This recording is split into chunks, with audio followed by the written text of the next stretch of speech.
বিশ্ব জয় কৰি নগাঁৱৰ কঠীয়াতলী বাসগৃহত উপস্থিত হ'ল দৃষ্টিহীন চিমু। সাফল্যত উৎফুল্লিত কঠীয়াতলীবাসী। বিশ্ব জয় কৰি নগাঁৱৰ কঠীয়াতলীৰ স্বগৃহত আজি উপস্থিত হ'ল চিমু দাস। স্বগৃহত উপস্থিত হোৱাৰ লগে লগে অঞ্চলটোত এক আনন্দমুখৰ পৰিৱেশৰ সৃষ্টি হয়। কঠীয়াতলীৰ বিভিন্ন দল সংগঠনৰ উষ্ম আদৰণি জনায়। উল্লেখ্য যে দুচকুৰে ৰঙীন পৃথিৱী নেদেখিলেও চিমুৱে নিজৰ পৃথিৱীখন বৰ সুন্দৰকৈ সজাইছে। জীয়ৰী দৃষ্টিহীন হোৱাৰ বাবেই পিতৃও আঁতৰি গৈছিল এদিন, কিন্তু তাই ভাগৰি পৰা নাছিল। তাইৰ মনত আছিল কিবা এটা কৰাৰ অযুত বাসনা। তাই এতিয়া নিজৰ গুণেৰে ৰাইজৰ মাজত সমাদৃত, কাৰণ তাই এতিয়া বিশ্বৰ ভিতৰতে সোণালী আখৰে নিজৰ নাম সন্নিৱিষ্ট কৰা এগৰাকী বিশ্বজয়ী ক্ৰিকেটাৰ। তাইৰ নাম চিমু। মাত্ৰ 23 বছৰীয়া চিমুৱে সৰুৰে পৰাই সহিছে কষ্ট, কিন্তু কষ্ট সহিও তাই নিজৰ মনত জন্মা হেঁপাহটো পাবলৈ দৌৰিছে। আজি তাই সফল। এদিন অজ্ঞাত চিমু হ'ল প্ৰথম দৃষ্টিহীন T20 ৱৰ্ল্ড কাপৰ বিজয়ী ভাৰতীয় দলৰ সদস্য। প্ৰধানমন্ত্ৰী, ৰাষ্ট্ৰপতিয়ে, মুখ্যমন্ত্ৰীয়েও সাক্ষাৎ কৰিছে চিমু দাসক।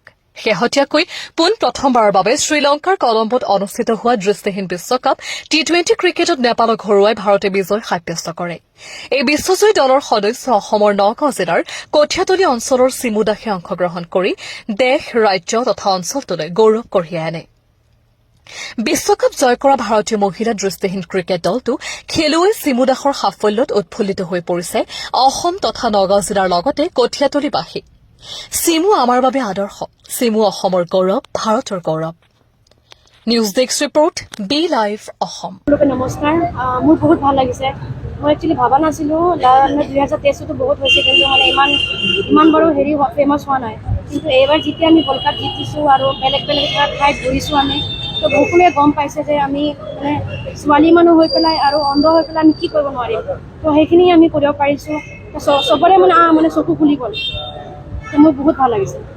আজি ধৰি লওক বিভিন্ন দল সংগঠনে তোমাক মৰম দিছে, আশীৰ্বাদ কৰিছে, কি ক'বা তেন্তে মই ধন্যবাদ জ্ঞাপন কৰিব বিচাৰিছোঁ যে তেওঁলোকে মোৰ কাৰণে ইমান কৰিছে, মানে মোক চিনি পাইছে। মই এটা মানে ক'ত আছিলোঁ, এতিয়া ক'ত মই পাইছোঁ, বহুত ভাল লাগিছে। প্ৰধানমন্ত্ৰী আৰু মুখ্যমন্ত্ৰীক লগ পাইছে, সেইখিনি অনুভৱ অকণমান ক'বা। মোৰ বহুত যিহেতু মই ক'লোঁ, মোৰ বহুত ভাল লাগিছে। লগত মানে মানুহৰ সপোন থাকে। মই বাৰু কেতিয়া সপোন দেখা নাই, সদায় মানে টিভিতে মানে দেখা পাইছোঁ, শুনিছোঁ। কিন্তু এতিয়া মই লগ পাইছোঁ, তো বহুত ডাঙৰ কথা। আৰু খেলৰ জৰিয়তে মই লগ পাইছোঁ। তো মই ভাবোঁ আমাৰ যিমানখিনি ল'ৰা ছোৱালী আছে সেইখিনি খেলক, ভালকৈ খেলি পেলাই চিএমক লগ পোৱা বা চিএমৰ লগত কথা পতা, মাননীয় প্ৰধানমন্ত্ৰীৰ লগত কথা পতা বহুত ডাঙৰ কথা এটা। তো সেইখিনি মই কৰিব পাৰিছোঁ, মোৰ বহুত ভাল লাগিছে। আৰু কি সপোন আছে? সপোন আছে যে মই যেনেকুৱা এতিয়া গুৱাহাটীত মোৰ পষ্ট হ'ব, চাকৰিও কৰিম, লগতে মই যোনে মোক ইমান সহায় কৰিছে সেনেকুৱা ময়ো মানুহক সহায় কৰিম, আৰু মা আৰু দাদাক মই চাই ইমানখিনি মই কৰিব পাৰিম। আজি ধৰি লওক যিখিনি সফলতা তুমি লাভ কৰিছা, সেই সফলতাৰ কাৰণে প্ৰথম কৃতিত্ব তুমি কাক দিব পাৰিছা? প্ৰথম মই মাকে দিম, কিয় যেতিয়া মই দিল্লীত গৈছোঁ মোক কোনো কৰা নাই। চবেই কৈছে যে তুমি যাই পেলাই কি কৰিবা বা দিল্লীত গৈ পেলাই, কিন্তু মোৰ মাহে এটা হয় যে মোক কৈছে তই যা, কি কয় ক'ব দে। আৰু মোৰ ইচ্ছা আছিলে মই দিল্লীত যাই পেলাই কিবা এটা কৰিম। এইবাৰো মই লাষ্ট ইয়াৰ যেতিয়া ঘৰ আহিছিলোঁ, মই কৈছোঁ মাৰ কাৰণে যে কিবা যেতিয়ালৈকে মোৰ একো নহয় তেতিয়া মই নাহোঁ, কিন্তু এইটো সঁচা কথা, মোৰ কিবা এটা হৈ পেলাই মই আকৌ গৈ দি আহিছোঁ ঘৰলৈ। তুমি কেতিয়াবা কল্পনা কৰিছিলানে যে কঠীয়াতলীৰ নিচিনা এখন সৰু ঠাইৰ পৰা গৈ বিশ্বজয়ৰ নিচিনা এটা ডাঙৰ কাম কৰিব পাৰিব? মই কেতিয়া ভবা নাছিলোঁ। মই প্ৰথম দিল্লীত গৈছোঁ, মই একচুৱেলি গৈছোঁ পঢ়িবৰ কাৰণে। মই পঢ়া শুনা কৰিম, বেংকত চাকৰি কৰিম আৰু কিবা এটা কৰিম বুলি ভাবিছোঁ। কিন্তু ইমান ডাঙৰ যে সফলতা কৰিম বুলি কেতিয়াও ভবা নাছিলোঁ।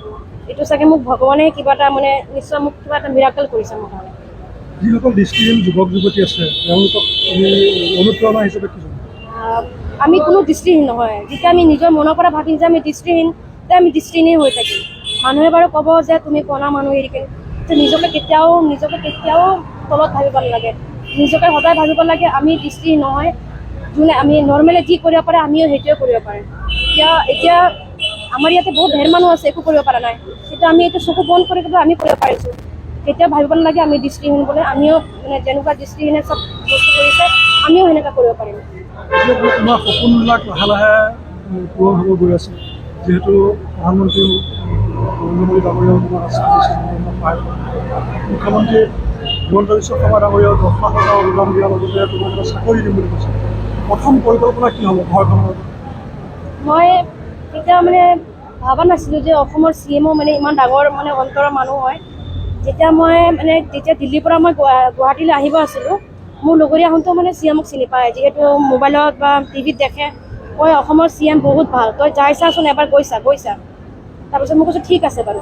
যেতিয়া মই আহিলোঁ, যে কথা পাতিলে একদম মানে নিজৰ নিচিনাকৈ লাগিছে, একদম বহুত ভালকৈ কথা পাতিলে। কৈছে আৰু মানে 18 তাৰিখৰ টাইমতে জইনিং চাগে দি দিব। চাকৰিটো হ'ব? অঁ, মানে হ'ব, এইটো বছৰতে হ'ব। এতিয়া মাননীয় প্ৰধানমন্ত্ৰীও অসমত আহিব চাগে, তো তাৰ আগতে মানে যি হ'ব তাৰ আগতে হ'ব এতিয়া। সেই হিচাপে তোমাক শুভেচ্ছা জ্ঞাপন কৰিছোঁ, তুমি সফলতা লাভ কৰা। Thank you. আজি সঁচাকৈয়ে ভাৰতবাসীৰ কাৰণে গৌৰৱ দিন, অসমবাসীৰ কাৰণে আৰু বিশেষকৈ কঠীয়াতলীবাসীৰ কাৰণে আটাইতকৈ গৌৰৱৰ দিন।